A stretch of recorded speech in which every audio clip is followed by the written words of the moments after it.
नमस्कार, स्वागत है आपका देश की बेटियों को समर्पित हमारी इस खास पेशकश में। मैं हूं आपके साथ मीना शर्मा।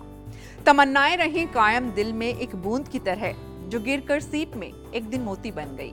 जी हां, हरियाणा के रूढ़िवादी समाज में जन्म लेने वाली एक बेटी के सपनों को हर कदम पर परंपराओं के नाम पर कुचलने की कोशिश की गई, लेकिन कुछ कर दिखाने की लौ हमेशा उसकी राह को रोशन करती रही। और फिर वो दिन आया जब देश ही नहीं, पूरी दुनिया ने इस बेटी का हुनर देखा। एक छोटे से गांव से निकलकर पहले वॉलीबॉल की राष्ट्रीय खिलाड़ी बनी, फिर महिलाओं की आवाज। कैसे? देखिए ये दिलचस्प और प्रेरक यात्रा आज के एपिसोड में। उम्र 55 की, दिल बचपन का, वही जोश, वही जज्बा। बस कोर्ट हो और वॉलीबॉल, फिर जगमती को कोई नहीं रोक सकता। पहला प्यार वॉलीबॉल, और यही वॉलीबॉल खेलते खेलते छोटे से गांव बुटाना की बेटी बन गई हरियाणा की पहचान। जिस दौर में बेटियों और बहुओं का काम गोबर, पानी और चौका चूल्हा हुआ करता था, उस वक्त इस बेटी की नजरें मैदान पर रहती थी। समाज का पिछड़ापन और गांव की रूढ़ियां आड़े आ रही थी, लेकिन आर्य समाज को मानने वाले पिता ने बेटी के सपने पूरे करने का फैसला किया। 1978 में स्पोर्ट्स कॉलेज में दाखिला मिला तो कामयाबी मिलने का सिलसिला शुरू हुआ। पहले स्टेट, फिर नेशनल और फिर इंटरनेशनल चैंपियनशिप के लिए दक्षिण कोरिया की राजधानी सियोल में भी दावा ठोक दिया। वैश्विक अनुभवों से दुनिया में बेटियों और महिलाओं की ताकत से तारुफ हुआ तो इधर देश जगमती सांगवान को पहचानने लगा था। लेकिन खेल के मैदान में झंडे गाड़ने के साथ साथ पढ़ाई का सिलसिला बना हुआ था। डबल MA और फिर सोशियोलॉजी में PhD, साथ में SFI में सक्रियता।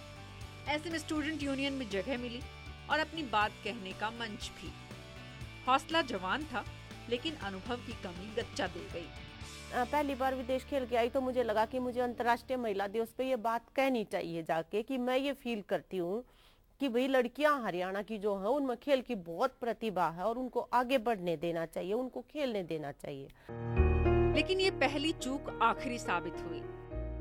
उसके बाद संघर्षों से ऐसा रिश्ता जुड़ा कि जिधर मुड़ी उधर ही काफिला बनता चला गया।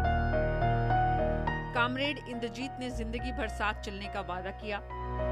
फिर भगत सिंह से प्रेरणा लेकर 23 मार्च 1985 को अपने संगठन की नींव रखी।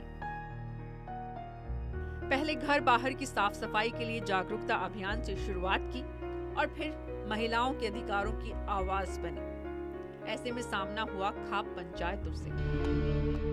आप जब मतलब प्रशासन के खिलाफ आवाज उठाते हैं, सरकार के खिलाफ आवाज उठाते हैं तो आप महान बन जाते हैं।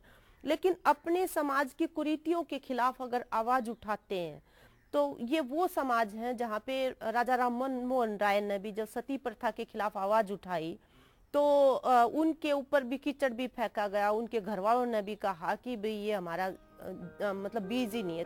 तो उसमें जब आप सामाजिक कुरीतियों के खिलाफ जब बोलते हैं तो कीमत थोड़ी ज्यादा अदा करनी पड़ती है आपको। 2005 में झज्जर के रामपाल और सोनिया की शादी का मामला सामने आया और खाप ने दोनों को भाई बहन घोषित कर दिया तो जगमती ने मोर्चा संभाला और कानून के सहारे न्याय दिलाया। झूठी शान में होने वाली हत्याओं के खिलाफ आवाज उठाई और नतीजा ये हुआ कि पुलिस प्रशासन की लापरवाही और खाप के फरमानों पर करारी चोट लगने लगी। खुद को कानून से ऊपर मानने वाली खाप पंचायतों को भी खुद को बदलना पड़ा।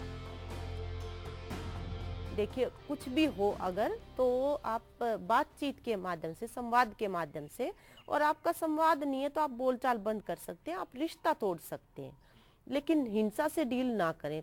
ये मुझे लगता है कि ये एक उपलब्धि है हमारे संघर्ष और आंदोलन की। पिछले 30 सालों से जारी संघर्ष का ये सफर आज all India democratic women association के जनरल सेक्रेटरी के पद पर पहुंच चुका है और ये देश में महिला आंदोलन का एक जाना पहचाना नाम है। हरियाणा की ये बेटी देश का स्वाभिमान है और हमें इन पर अभिमान है। महिलाओं के अधिकारों की आवाज बन चुकी है जगमती सांगवान आज तो सामाजिक परिवर्तन का जरिया भी बन रही है। कल आपको मिलवाएंगे महिला सशक्तिकरण में बड़ी भूमिका निभा रही एक ऐसी ही और बेटी से। लेकर चलेंगे मेघालय। बस आप देखते रहिए अब के बरस मोहे बिटिया ही दीजो।